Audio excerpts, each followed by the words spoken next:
it's Key, and I think I have perfect hair. Now, I don't know you, but I bet your hair is perfect too. Yeah, I bet it is. I do. I bet it is. Now, this video is about how to have perfect hair. I think I have finally figured it out.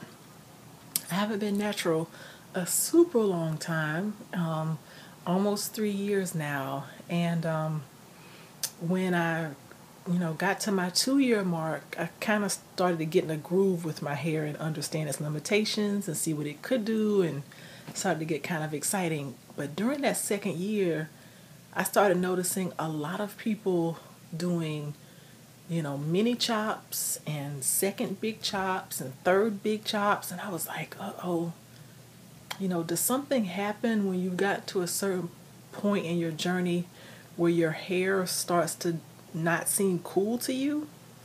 Now, not everybody is cutting their hair because they don't like it. Some people are cutting their hair just because they're tired of, a particular look. They want to go short for a while. But, I watch a lot of YouTubers who are saying, I'm cutting my hair because I'm not pleased with its look.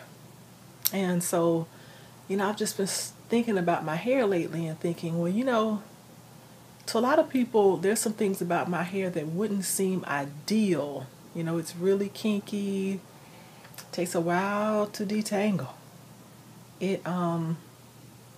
I have some stress areas in my head that, when I was planning my wedding, building my house, and going to grad school and doing different things, those areas got really, really thin. And when my kids were born 2 years ago, I had a lot of postpartum shedding. And then when I finished nursing them about a year ago, I had more shedding. So, these ends of my hair are a little thinner than what's grown since I stopped nursing, because the shedding happened in this area. So, is my head ideal? Does it always look great? Does it always do what I want to do? Absolutely not. But, I'll tell you why I feel like my hair is perfect. Well, let me back up a little bit. I'm a high school teacher right now, but for about 10 years, I was an elementary school teacher. And I don't know if you've ever had a chance to go to a PTO night where you get to go in the teachers' rooms and there's stuff hanging up all over the walls in the classroom. Well, there would always be a parent who would just sort of sidle up to me and see some kid's work on the wall, and she would say, "What's that doing up on the wall?" And what she meant by that was, I understand why my child's work is on the wall, because my child's work is perfect. But this kid's work, this kid can't even color. This kid can't even write straight. What's that doing up there? I would always say the same thing, or I would hear that homeroom teacher say the same thing. That's that kid's personal best. That's A+ work right there. If you could have seen her work 6 weeks ago, you would know why that's on the wall. And that's kind of how I feel about my hair.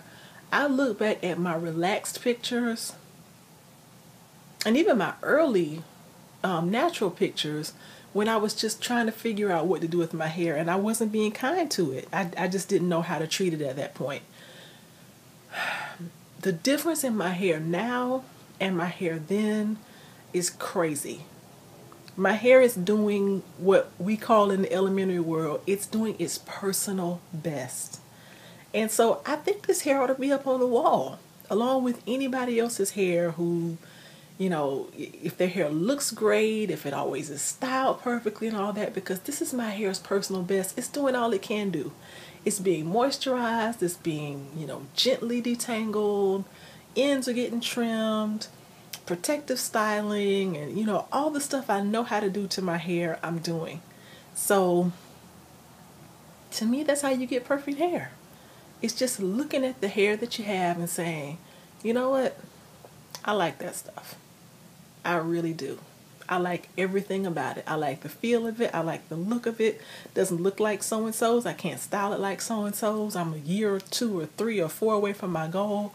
But man, I love this hair. And that's where I am.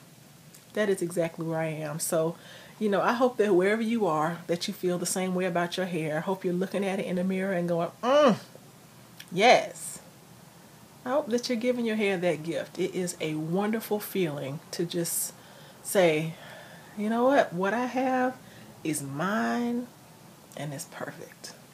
So that's the trick to having perfect natural hair. It's just sort of deciding that your hair is perfect. And that's what I've done. Now, I know it's going to improve, just like that kid who can't color. Woo! By the end of the year, that kid will blow our minds. So, I don't know what my hair is going to look like 3 years from now, 5 years from now. All this postpartum hair will have been trimmed with, regular trims a couple times a year. Maybe I'll have less stress and less stress spots. Who knows? I don't know. It's only going to get better from here. But at this moment, my hair is perfect. Right where it is right now. All right, I'm done. Thanks for watching, y'all. Bye.